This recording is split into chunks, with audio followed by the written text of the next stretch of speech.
Hi, I'm Dr. Nelda Wainwright and I'm an Associate Professor for Health and Physical Literacy, and welcome to Calling All Parents. Today we're going to talk a little bit about why the early childhood is such an important time for your child to lay foundations of movement that will help them in life, not just through their physical activity and health journey, but also through their social interactions and their cognitive development, their academic performance. So when we think about the way that children grow and develop, we know that they need to lay really, really broad foundations in early childhood. They need to have a whole range of movements. We call it a movement vocabulary. And they get this from the very earliest stages by crawling, climbing. Right before that, tummy time builds strength and stability around the neck and the shoulders and the core. And all of this stability is what underpins all voluntary movement. So very early on, children need to have those opportunities to be out of car seats, out of buggies, out of pushchairs, obviously when it's safe, but to be on their tummy, to be moving around, to be reaching, grasping, learning to crawl. Crawling is really, really important skill because it wires both sides of the brain and joins the body, both sides together.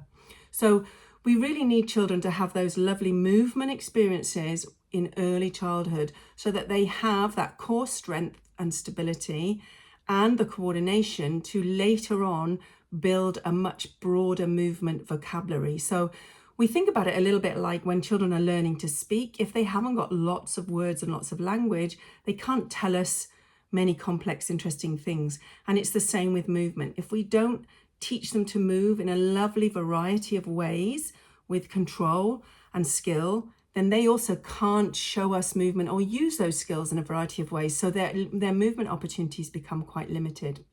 So when we think about how children grow and develop, we think about having a big, broad, what we call base camp of skills at the bottom of that journey.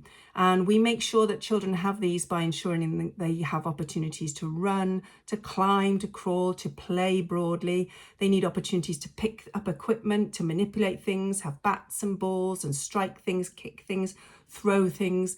But that rich, broad movement vocabulary is super important, because later on in life, as they get a little bit older, they need to be able to apply those skills, those early movements into a whole range of things if they're going to be physically active for life.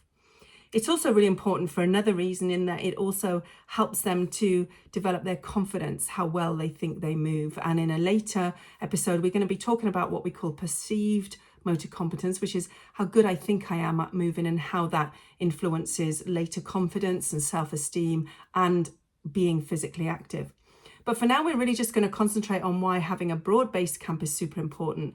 And one of the reasons for that is that we want children to have the choice as they get older of what physical activities and movements they want to do. How do they want to be active? We want to ensure they are active, but we want to make sure that they have a broad choice.